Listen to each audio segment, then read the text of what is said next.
to the 30th of this month.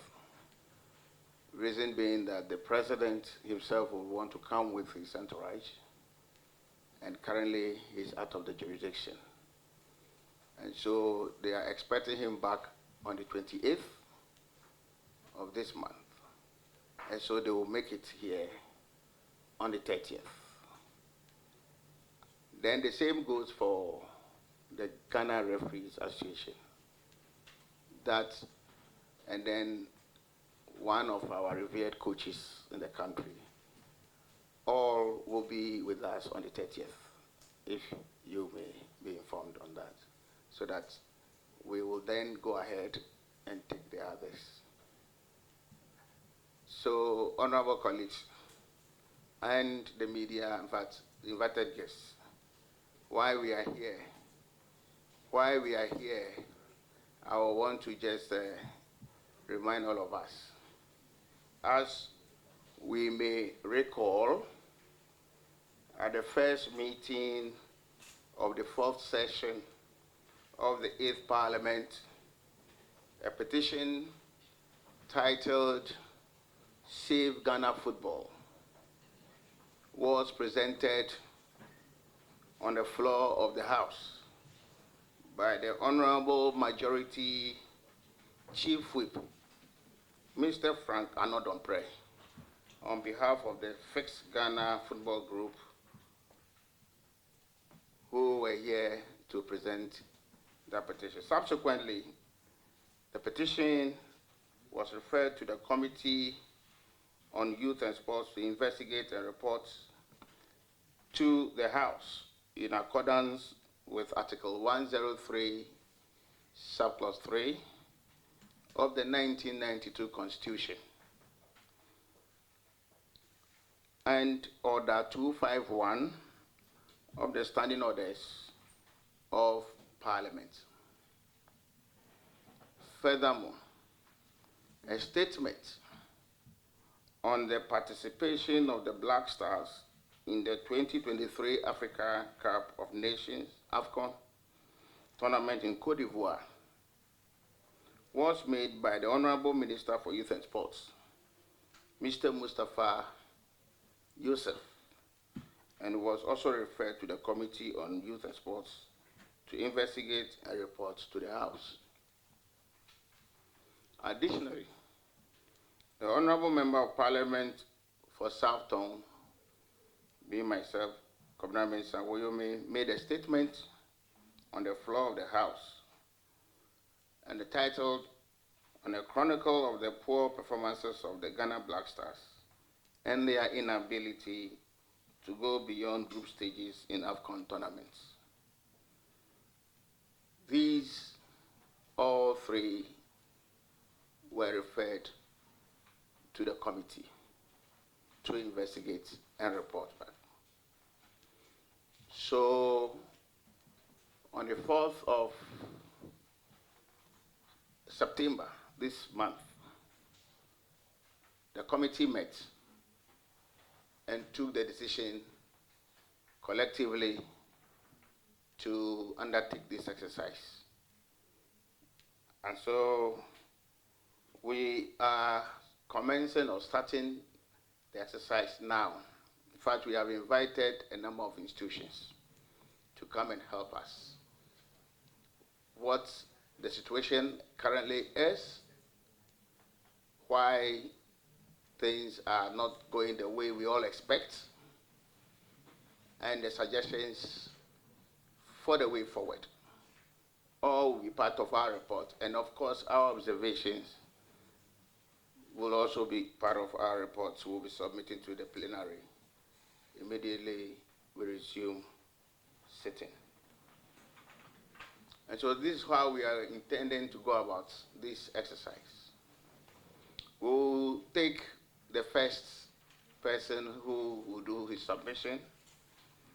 That is the Ministry of Youth and Sports, led by the Minister himself. And then we'll proceed to look at National Sports Authority. And we will then proceed to look at GALCA. Well, that is because the information I have is that you give them 26 more. very well. That's the clerk will explain that. Okay, so well, we'll proceed on that. So we'll be meeting with Galka, and then we'll be meeting with the Save Ghana football organizers and those behind it, because I think key of all these are contained in that petition in terms of the entire football industry, looking at the 15 bullet points that were raised in there. So it's not only zeroing in on only Black Star, but they are looking at holistically the entire football industry and a way forward. So if you look at that, that is what it entails.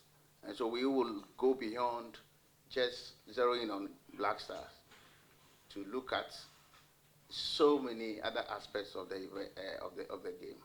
And that is why we have the referee association here well represented. We have Galka here to tell us a few things. And we have a revered coach, one of our own, Coach Oti Akentin, who has also agreed to also come and lend some support to the way we think in terms of the kind of capacity we are building in this country going forward and all that. And so those are, we also invited former footballer Stephen Appiah, who has also agreed to be here with us tomorrow, also to share some thoughts with the committee, and also, of course, suggest some ways forward and so on. So basically, these are the main things we want to look at. Now, whilst at it, if any institution in the course of your submission, because as much as possible we are enjoying to do a public hearing. This time, most our standing orders, the current standing orders, this is what it prescribes. But then if anyone thinks that what he intends submitting is so critical and it's something that shouldn't be in the public, maybe we'll look at that per the committee and see if we can approve in-camera hearing. But then all that will also attribute whatever you say in a way in our report, which finally will be read on the floor of Parliament eventually.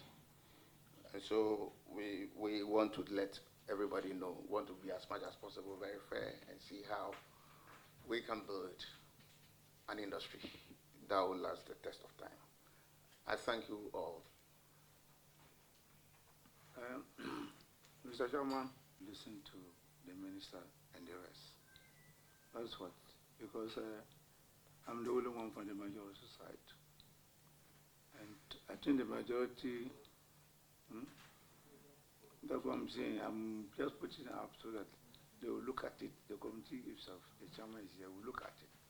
Whether it is properly, this committee is properly constituted for it to take up this, then take a meeting.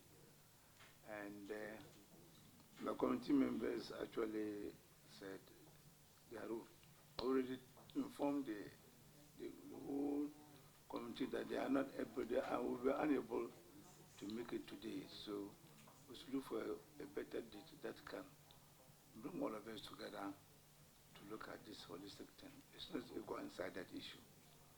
So I want to find out whether we are properly constituted to take this decision.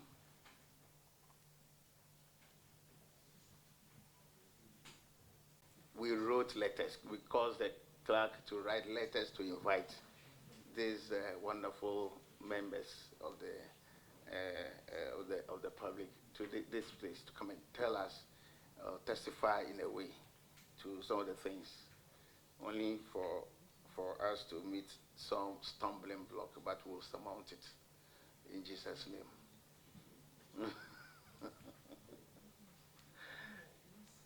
Yes, I understand. Richard is on his way. Is where? He's in the house. Yes, okay. He's on his way coming. All right. So So we will have. Swear by the Almighty God. That the evidence I shall give before this committee. Touching the matter in issue. Shall be the truth. The whole truth. And nothing but the truth. So help me God. Thank you. Very well. Thank you very much, Honorable Chair, and distinguished participants in this session. My name is Saddick Adams, again, a lead convener of the group.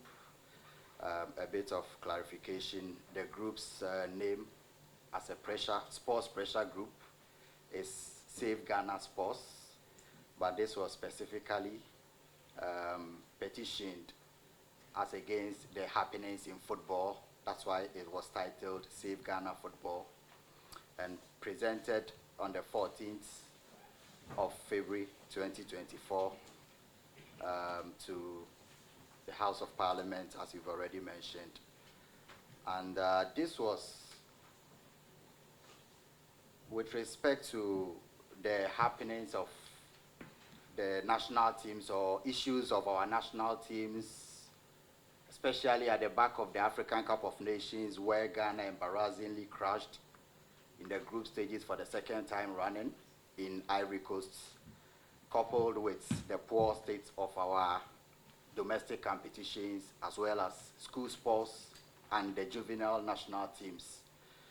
So in totality, we had a list of points that we had suggested or put on paper, presented to this august house for your consideration respectfully.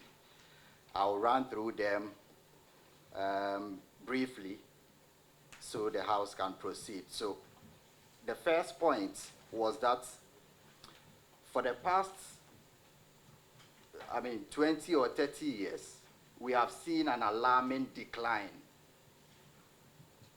in the state of our football, which united us and continue to unite us as people, regardless of color, race, religion, and political inclinations. We believed that it is an industry that must be upheld with the greatest of focus and consideration by our authorities and stakeholders involved. There hasn't been any national policy that is identifiable by all, despite our regard and pride that we hold football with. And so, leadership after leadership, we see everyone deciding to go according to how they think they can man the industry. And this has led to the alarming decline of the sport from number 1 in Africa in the last 20 years, at least in the last 15 years, from number 1 in Africa to now 13th, and from 14th in the world with respect to the Black Stars, from 14th in the world in the last 14 years to now being 70th, the lowest we have ever gotten to in the last 15 years.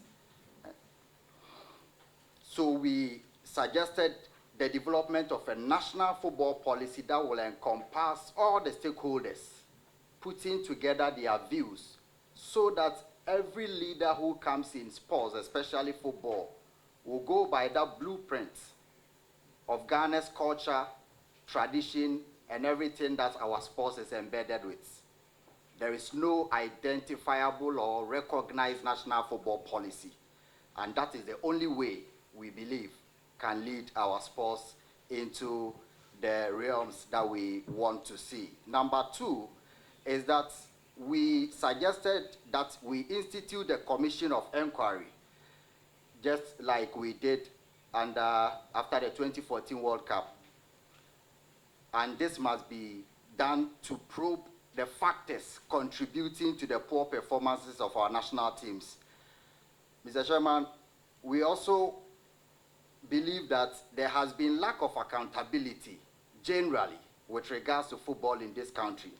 We mentioned that in the last 15 years, from our first qualification to the World Cup in 2006 to the last one in 2022, Ghana has received over $50 million in grants from FIFA.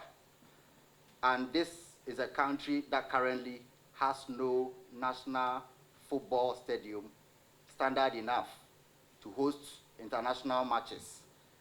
We do not have a training pitch to allow the national team train.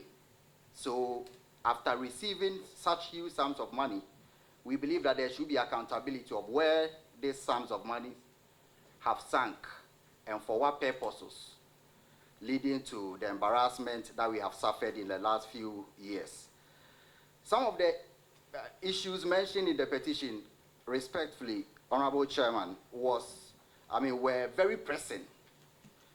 We believe that we required urgent attention. So after the embarrassing exits, the Ghana Football Association hurriedly put together a committee in search of a coach. And this they had done consecutively for the past 3 editions. Anytime there is a disastrous exit, they go together to form a committee to search for a new coach. And this is the same committee that has done this over the years. And we come back to the same issue. And we believe that when trees fall on trees, the topmost must be removed first. So we wanted the dissolution of that committee. I'm sure that that has long gone beyond the required attention that was supposed to be given to it, because the committee has gone ahead to do their work and brought in the coach. We also called for the disbandment of management committees. This issue has bedeviled our national teams. 7 management committees for all the various national teams, and if you put together the totality of it, a lot of money go there. In the past, we used to have national team boards where at least 10 or 11 respected and revered football people, a blend from politics, from academia, from entertainment, put together, and our football administrators and ex-footballers, so that they can be selected to follow the national teams. Countries like Germany, Morocco will have 2 people following their national teams when they travel. Sometimes you see 7 member committees following Ghana to a national team camp. At the end of the day, all these people are going to be paid. And it has led to friends and cronies being employed by football leaders to lead these national teams just for the purposes of per diems, when issues of indiscipline has still characterized our national team despite these large numbers. If there are 15 national teams and you have 7 members for each of them, you can count the number of people that follow our national teams when they travel. Despite all that, the problems of organization and discipline still continue to feature prominently when Ghana travel for international tournaments. So we call for the disbandment of these management committees and put in place a national team board generally to steer the affairs of our national teams. Honorable Chair, respectfully, and this issue of lack of player development has led to Ghana's poor show and the dying of football in the country. We have, since 2017, major attention has been paid to the Black Stars, but since 2017, none of Ghana's youth teams has qualified for the World Cup. I'm sure that all of us here will recall when we used to be the world's favorites in under 17, 91, Mr. Fiano is here, 93, 95, Ecuador. These were the bedrock of our football. Players picked from the hinterlands, Kentampo, Sefi, Sunyane, formed the base of our national team, even from the days of Nkrumah. New horizon, young players who will come and feature for the senior national teams. Ghana has abandoned that and now go around searching for players who were born in other countries and bred by their philosophies. When they mature, we bring them to our national team and expect them to play the kind of football that Ghana wants in 3 days. Some of these players arrive in the national team camp a day before the game. They have never played together, but this is not how our football used to be. We build our national teams based on under 15, under 17, they go to the World Cup, they become household names before we call them into the national team. They play in our leagues. Since 2017, we have not qualified for any World Cup in the youth teams. And the last time we qualified for an Olympic football tournament was in 2004, 20 years ago. And we were the first African country to win a medal in football at the Olympics in 1992, Barcelona. If 20 years we have not qualified for this particular tournament that we were torchbearers in Africa and the world, I think it is alarming. Lack of player development. We need to go back to investing in grassroots football, developing our young footballers from young age to be able to mature and stop going around the world looking for players who have matured and been rejected by England, Spain, Belgium. We go for them and they don't play with the kind of, not all of them, the kind of alacrity and the Ghanaian reception that we expect them to play. So lack of player development, I've mentioned the problem and the solutions that we put together. Structural reforms was point 7 of the Ghana Football Association. The Ghana Football Association and FIFA agreed in 2011 when there were issues that there should be a FIFA standard cooperation agreement where government will have representatives and people from ex-footballers put together to see issues of between the Black Stars, the national teams, the GFA, and the public. So there should be a public interest committee. The Football Association now appear to be run by people who think, who call themselves football people. Normally, football is for the fans. If there are no fans in the stadium, nobody goes there. But they constantly refer to football as, if Ghana Bar Association, you cannot be a member of Ghana Bar. If you are not a member of Ghana Bar Association, you cannot comment on issues of Ghana Bar Association. But I think that when Ghana Bar Association, or we believe that when Ghana Bar Association have their conference, you can decide not to watch.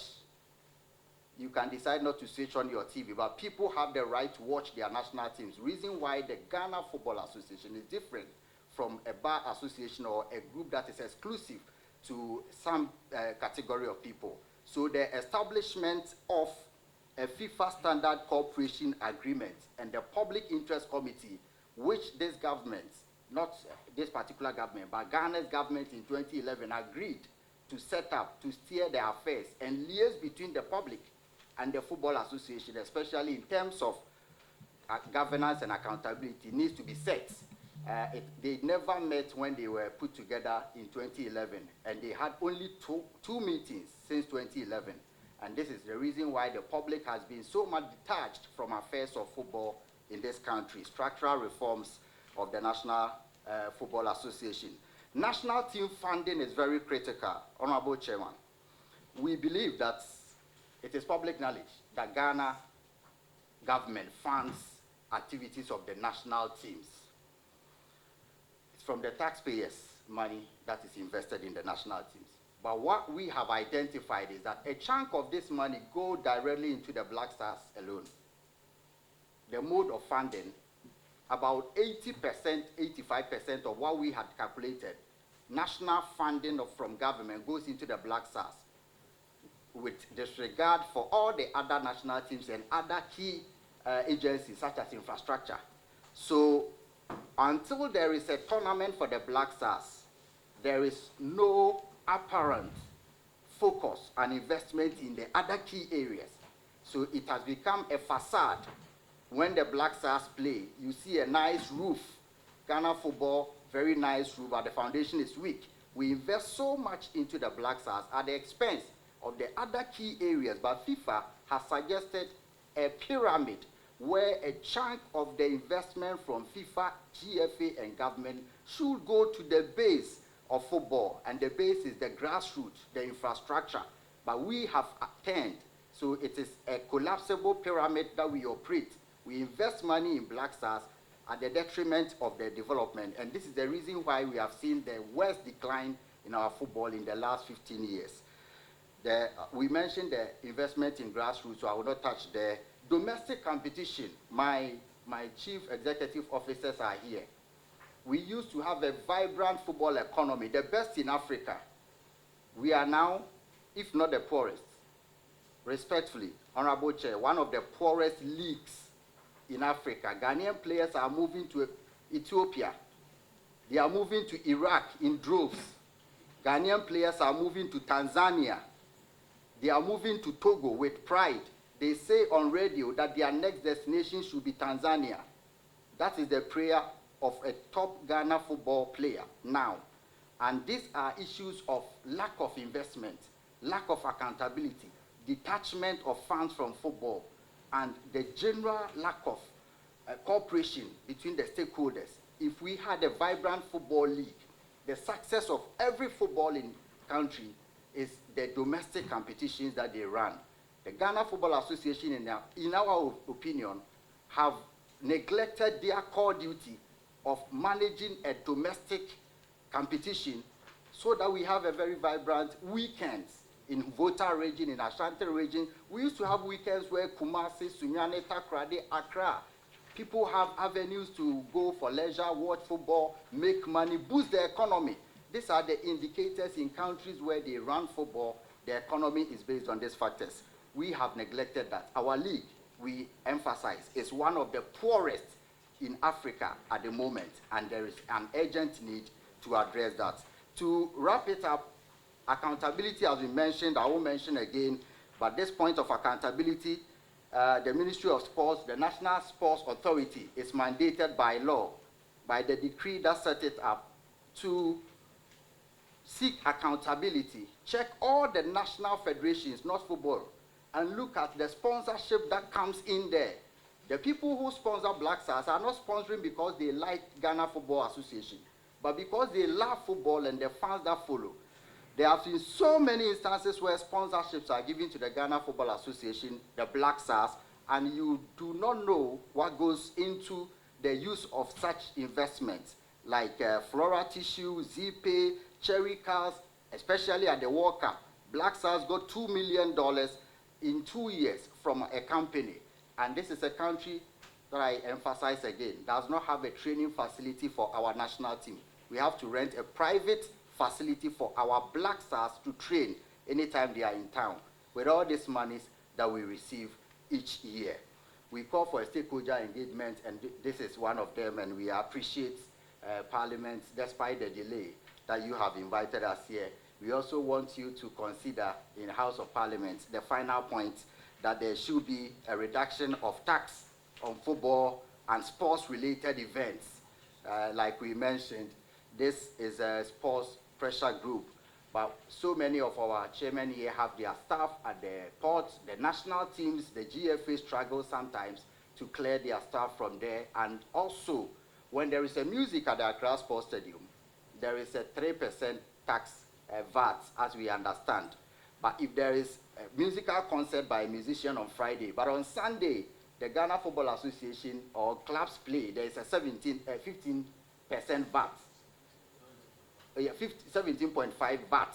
So this is entertainment, creative arts, and sports. But when there is a football game, it is 17.5. But when Samini or Shatawale plays on Friday, it is 3%. We want a flat VAT rate for sports to improve it. So these are the pointers that we respectfully put together, and we believe that with the stakeholder engagement and Parliament's inquisition in some of the points that we put together, we shall see a rise of our football back to the top where we used to be. Thank you very much. Mr. Speaker, and refer to the committee to investigate and report back. Before probably I ask a few questions of you colleagues, do you have some questions to ask before we discharge them temporarily, in the sense that many of the institutions will be coming in? We will listen to them as well, some of which hinge on some of the things you have mentioned, and where we will need further better clarifications of issues, and we think you should come back. We will invite you again to, come and assist the committee to do a very good job, because we believe at the end of it all, it is Mother Ghana that flies. And so, colleagues, yes. I need some clarification on the point 13, national team coaches salary challenge. all national team coaches must be provided with contracts and be paid just as the Black Stars coach to cure the issues of bribery heavily associated with the management of the other national teams. Can you expatiate on that point? Thank you very much, Honorable. I think I overlooked that in the speed of events. So it is a fact that the various national teams coaches from under 15, today we have under 13 and under 15, but from under 17 up to the Black Meteors, which is the team before the Black Stars, all the coaches there are not paid. They are given contracts, but they do not receive salaries as frequent as they, until there is a tournament. Many of them have sent us distress calls that they are appointed, but they are not paid. Some of them have gone 3 years. Some of them have gone, Malik Jabel, a Ghana legend, has gone 11 years without receiving a penny since being appointed as the under-23 coach. So the call-ups in our various under-17s, the reason why we are not qualifying, the key factor is that these coaches are not paid. They are called. Some of them are given a sheet to sign as appointment letter. There are no indications of how much they will be paid and when the money will come. And because of possibly the love for the game, they take up these challenges. And where do we think they will get money from? This is an industry that is so much embedded with money. There are agents who would want their players to get into the national teams. And as journalists, from our investigations, there are people who come to the national team camps to offer money to the coaches. And these coaches are not paid. And so in return, some of them will be manipulated to invite players who are not fit enough to play for Ghana because they are not paid. And I'm sure the Ministry of Sports, they are here. The Ghana Football Association are here. Some of the coaches will be here to attest to the fact that apart from the Black Stars, where the assurance is given and guaranteed that the coaches will be paid, I know and we know of coaches from the junior national teams who have never received their salaries and do not know how much they will be paid because it's not indicated in the contracts that they are offered as employment contract. Thank you. Okay, yeah. Garlic. Betting is a global issue. It doesn't affect Ghana alone. There are countries with high rates of betting. The issue of reported influences of betting in our league is because from what we as journalists have spoken to, some of the players receive mega salaries. Some of the players do not even know the rules and regulations of going to a game and betting on that same game, the compromise. Lack of education, lack of proper financial considerations given to them. Some of the issues that have been reported even come from people connected to the team. The Ghana Football Association did their investigation, and chairman of a club, chairman of a Ghana football club, was betting on his own team. So the influence comes from the fact that people think they can go scot-free. They can go without any punishment so the influence cuts across lack of education, lack of proper financial commitment given to the players. The regulations are not strict enough, and we believe that since betting is a global pandemic, unless of course we want to ban it in Ghana as a country, it's part of sports. Elsewhere, it's a leisure for people who are aged to go into betting. But it's become a canker because of the lack of employment and the challenges that I've also mentioned. It has influence on all sports, but when the regulations are strict enough and the education is higher, I'm sure that we can have a good running league without people going into betting when they know that they will be punished when they are caught. In China, it's a jail term when you are caught betting on football as a participant of a game. This is the level that some countries have got into to eradicate and reduce betting's influence on the game. Thank you. Good. The contracts that they are given, some of them that I've chanced on are contracts of appointment. Because the Ghana Football Association does not pay the coaches. It is not according to them, their responsibility Hello, to pay. where you think Yeah. any question, you're not comfortable with, Yeah. because it is, we will do the fact finding. Yes. You are submitting, but where you think you want to just say so, you are So- not compelled To say it. to answer anything, because you are speaking under oath, mind you. Right. Good. So it's not a blank check, a blank paper to sign, but they are given appointment contract without the salary indications, because it's paid by ministry. And some of the appointments is done by Ghana Football Association. So that's where the issue is. Richard, you want to go ahead. Thank you, Chairman. So I just want to do a follow-up on Alaji's question. And Respectfully, Mr. Chair, I want to submit that if documents like that are required of us, if the committee can give us time, we can do. Good. Yeah, sure. To further clarify that, some of the coaches have spoken publicly about not being paid, and I mentioned Malik Jabel, who I spoke to personally. These are issues that we can invite the coaches themselves. These are names I've mentioned, so I'm sure that the tapes are there, not being paid for years. So we can produce that, and then you can invite them as and when the committee wishes. Thank you. So in addition to that, you will assist the committee in with your policy point 7, you talked about structural reforms.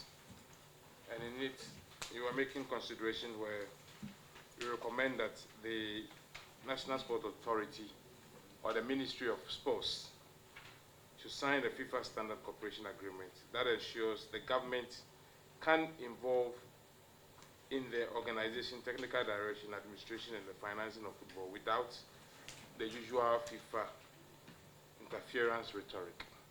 This is something that we normally hear, that say government cannot interfere in FIFA, and when you do that, you suffer a ban. How do you think this suggestion that you are proposing would be able to cure that? If it is a myth, I don't know, or if it's a reality, how does it cure it? Thank you very much, Honorable. So there's a background to this. In 2011, there was an invasion of the Ghana FA offices by officers of Yoko. And then there was an impending ban by FIFA. The then president of the country traveled to Switzerland to meet FIFA, and this was one of the issues that was recommended. The government invests so much in the national teams and the Ghana FA in various areas. And if government wants to make inquiries into sports and they cannot get the accountability they require, government should form a committee that will have football people also on board to be able to liaise between the GFA and then the agency that government set up. So the name of that was FIFA, the contract was FIFA Standard Cooperation Agreement, and there was also Public Interest Committee. So these are recommendations, not by us, but it's been set. This FIFA Standard Cooperation Agreement, to the best of our knowledge, has not been signed.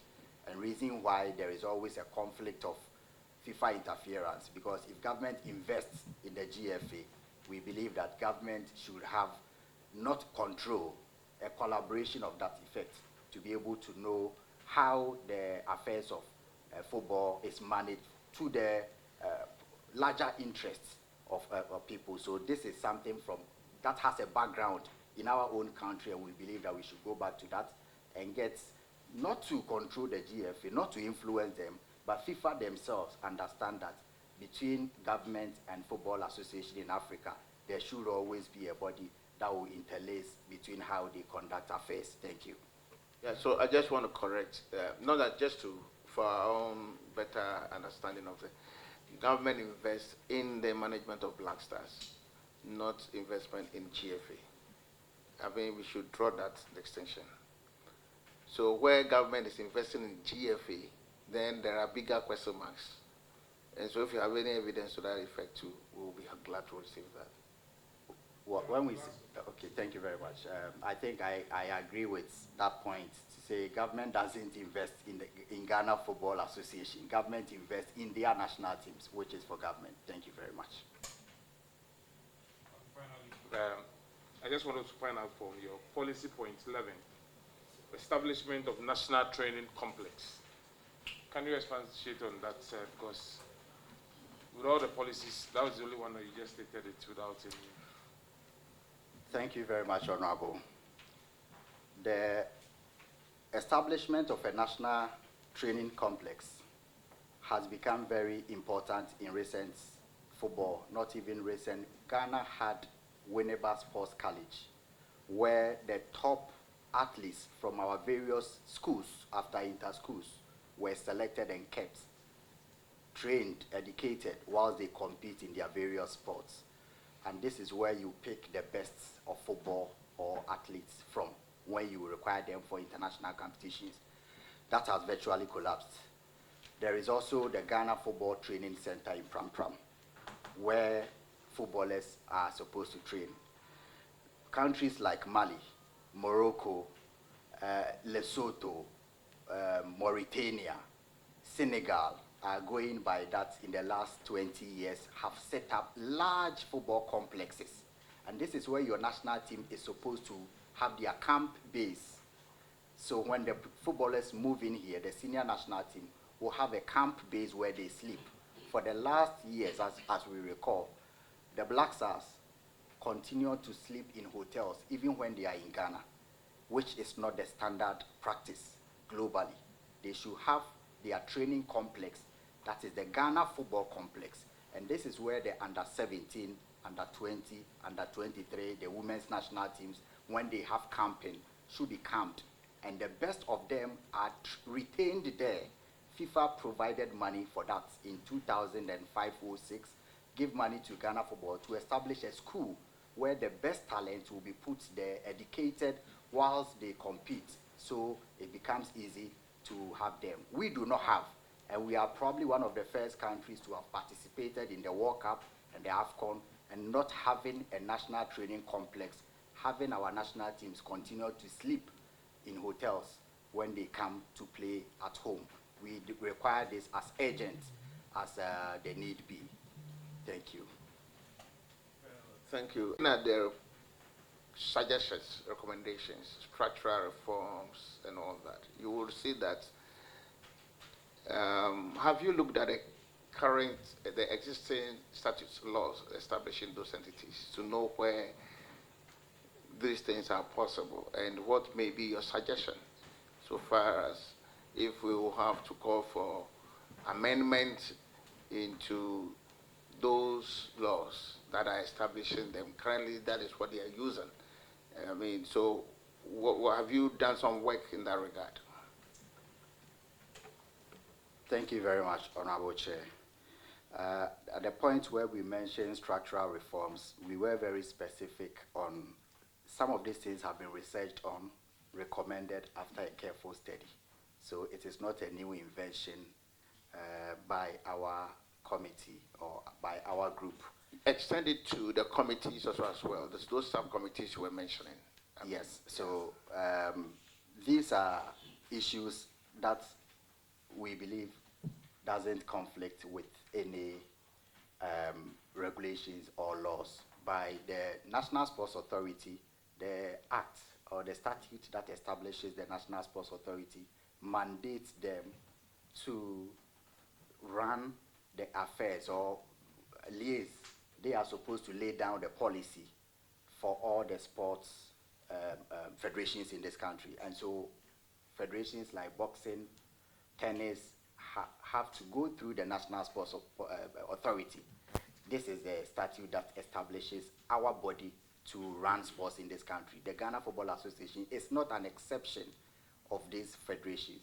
So I'm not sure that when the statute expressly states that the National Sports Authority is the body mandated to have all these federations under them in terms of governance, it goes against that same statute that is explicit in how it is run. On the management committees, this is very flexible. So the Ghana Football Association decides on the number of committees they have to establish to manage the national teams as and when they desire to do so. And we have witnessed issues in Brazil 2014 World Cup with issues of management. We have witnessed issues of management committees and issues of indiscipline in camp and things that have continued to feature. It is our suggestion that if government that pays for the affairs of the national teams cannot indicate to the Ghana Football Association or cannot liaise and cooperate that the 7 members, we have found that globally there is a way to do this without compromising the orderliness and organization of sports, to have 2 or 12 member boards that the FA used to have some time past. I don't think these are issues that conflict statutes, and it is very clear in the GFA regulations and statutes as to how they can go about appointing some of these members. So sometimes they go beyond football to bring people from academia, from security on these committees, and it will be very prudent that there is a suggestion of cutting down the number.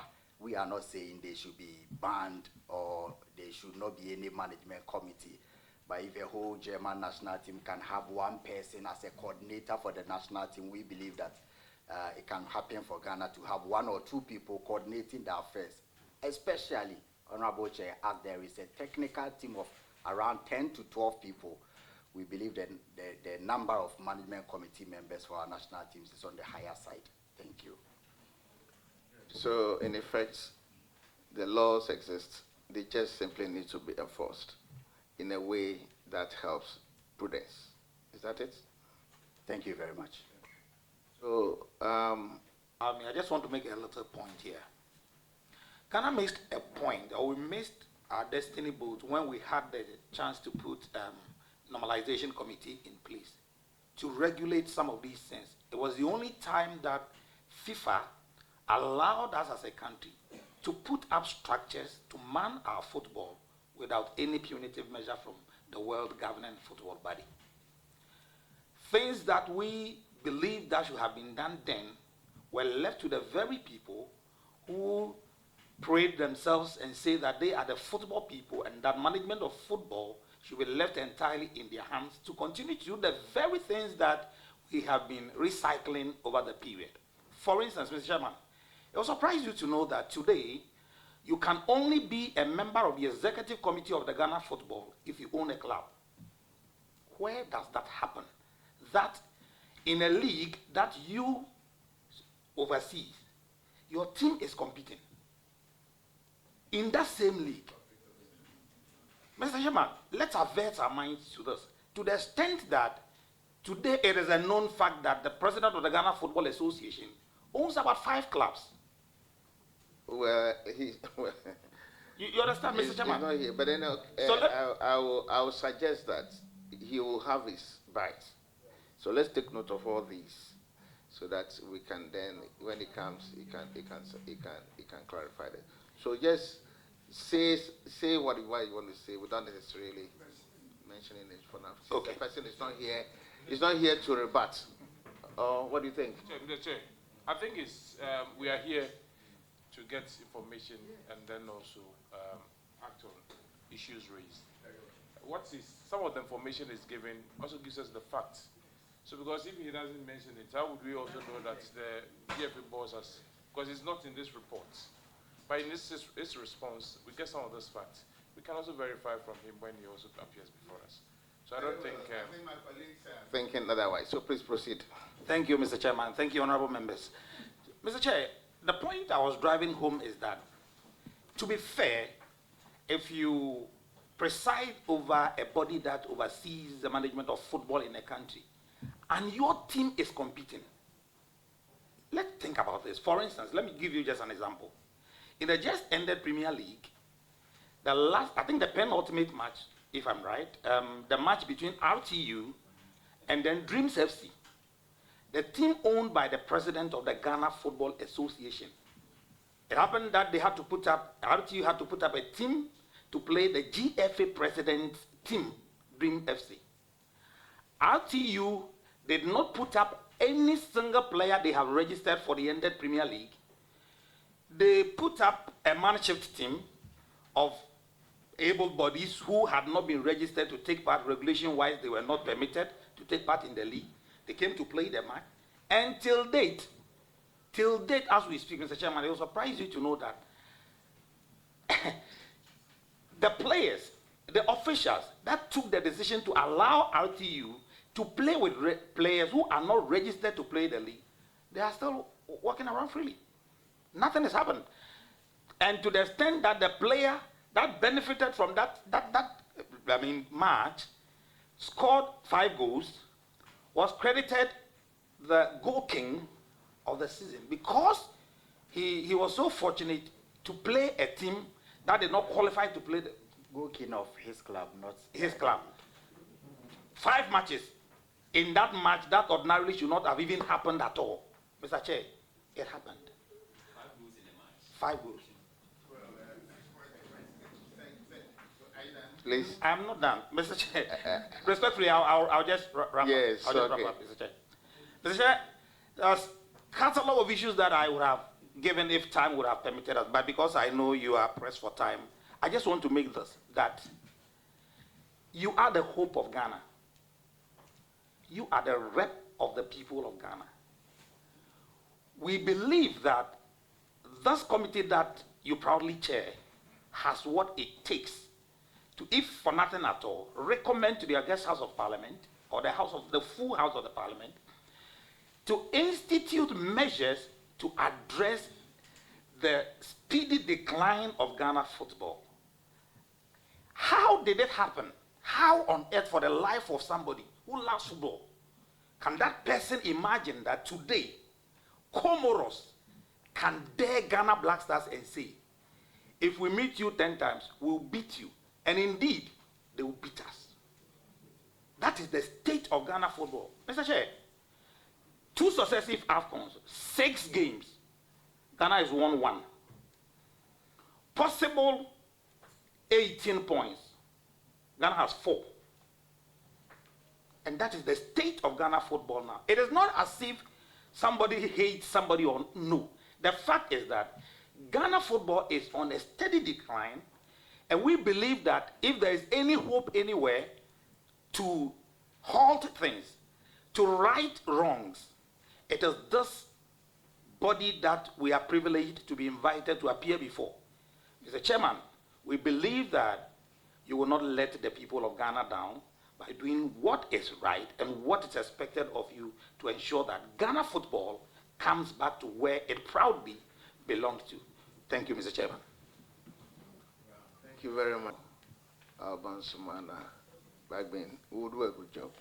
We will do what we are required to do under the law. So don't be worried. We will do our best.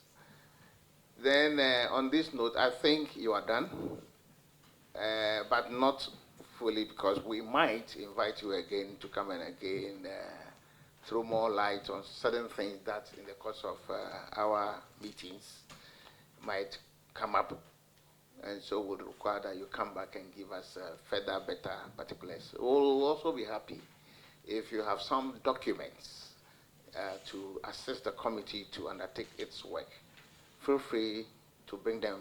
If you have any here, we'll want to take them. And apart from the petition we have in front of us, if there are any other documents you want to give us, we'll gladly take that. And so we discharge you in the absence of any further comment or giving out of any document from you temporarily.